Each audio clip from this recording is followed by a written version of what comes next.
20 enquiries. Series start ചെയ്തിട്ട് നമുക്ക് total വന്നത് 20 എൻക്വയറീസ് ആണ്. ഇതിൽ നമ്മൾ കൊട്ടേഷൻ ആയിട്ട് അയച്ചത് 9 എണ്ണമാണ്. അതിൽ തന്നെ നമ്മളിപ്പോൾ ഡീൽ ക്ലോസ് ചെയ്തിട്ട് വർക്ക് നടന്നുകൊണ്ടിരിക്കുന്നത് ഏകദേശം 3,20,000 രൂപയുടെ പ്രൊജക്റ്റാണ്.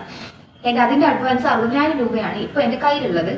ഈ ആഴ്ച കൊട്ടേഷനിൽ തന്നെ ഏകദേശം ഒരു 60 രൂപയുടെ പ്രൊജക്ട് ഇപ്പോഴും ക്ലോസിംഗ് സ്റ്റേജിലാണ്. അതിന്റെ ഡിസ്കഷൻ നടന്നുകൊണ്ടിരിക്കുകയാണ്. ഇതിന് ബാക്കി ചിലത് നമുക്ക് കിട്ടിയില്ല, ചിലത് നമുക്ക് ഇപ്പോൾ സ്റ്റാർട്ട് ചെയ്യാൻ പറ്റില്ല, കുറച്ച് ടൈം വേണമെന്ന് പറഞ്ഞവരുണ്ട്. ചിലത് ഇപ്പോഴും ഡിസ്കഷൻ നടന്നുകൊണ്ടിരിക്കുന്നുണ്ട്. ചിലതിനെ പറ്റി ഒരു അപ്ഡേറ്റും ഇല്ല. ചില ആളുകൾ വിളിച്ച ഫോൺ എടുക്കില്ല. എൻ്റെ ഈ ജേർണിയിൽ എനിക്ക് എടുത്തു പറയുന്ന 1-2 കാര്യങ്ങളുണ്ട്. സോ ഫസ്റ്റ് വൺ എന്ന് പറയുന്നത് നമ്മുടെ നെറ്റ്വർക്ക് ആയിരുന്നു. ബിക്കോസ് ഒരുപാട് ഫീൽഡിലുള്ള ആൾക്കാരായിട്ട് കമ്മ്യൂണിക്കേറ്റ് ചെയ്യാനും അവരായിട്ട് അസോസിയേറ്റ് വർക്ക് ചെയ്യാനും എനിക്കൊരു ഓപ്പർച്യൂണിറ്റി കിട്ടി. അത് ഭയങ്കര അടിപൊളിയായിരുന്നു. അതുപോലെ തന്നെ നമുക്ക് ഒരുപാട് ജോബ് എൻക്വയറീസും കൊളാബറേഷൻ ഓപ്പർച്യൂണിറ്റീസും അതുപോലെ ഔട്ട്സോഴ്സിംഗ് എൻക്വയറീസ് ഒക്കെ ആയിട്ട് ഒരുപാട് ഓപ്പർച്യൂണിറ്റീസ് വന്നിരുന്നു.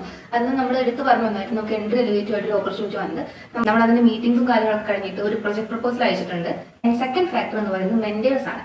ഇൻസ്റ്റാഗ്രാമിന്റെ അൽഗോരിതം എങ്ങനെയാണ്, സോഷ്യൽ മീഡിയ എങ്ങനെയൊക്കെയാണ് മാനേജ് ചെയ്യാൻ തുടങ്ങി എനിക്ക് ഒരുപാട് അഡ്വൈസും ഗൈഡൻസും തന്ന ഒരു കണ്ടന്റ് ക്രിയേറ്റർ ആണ് സ്റ്റാർട്ടപ്പ് സ്റ്റോറീസ് എന്ന് പറയുന്നത്. ഞാൻ അക്കൗണ്ട് ടാഗ് ചെയ്തിടാം. Thank you startup stories, thank you so much. And സെയിൽസിനെ പറ്റിയും അതുപോലെ നമ്മൾ വീഡിയോ എടുക്കുമ്പോൾ ശ്രദ്ധിക്കേണ്ട കാര്യങ്ങളെ പറ്റിയൊക്കെ ഒരുപാട് വാല്യുബിൾ ആയ ഇൻഫർമേഷൻസ് ഒരുപാട് ആൾക്കാർ തന്നിരുന്നു. Thank you guys. ആൻഡ് പിന്നെ നിങ്ങളോടാണ്, ഈ ജേർണി എന്ന് പറയുന്നത് ഓഫ് കോഴ്സ് അങ്ങനെ സ്മൂത്ത് ആയിരുന്നില്ല. ബിക്കോസ് എനിക്ക് ഇത് ക്വിറ്റ് ചെയ്യേണ്ട ഒരുപാട് സിറ്റുവേഷൻസ് ഉണ്ടായിട്ടുണ്ട്. പക്ഷെ അപ്പോഴൊക്കെ ഈവൻ ഇഫ് ഒരു സോഫ്റ്റ്വെയർ ഫീൽഡിലല്ല എങ്കിൽ പോലും നമ്മുടെ വീഡിയോസ് കണ്ടിട്ട് ഒരുപാട് ആൾക്കാർക്ക് ഇൻസ്പയറിംഗ് ആണ്.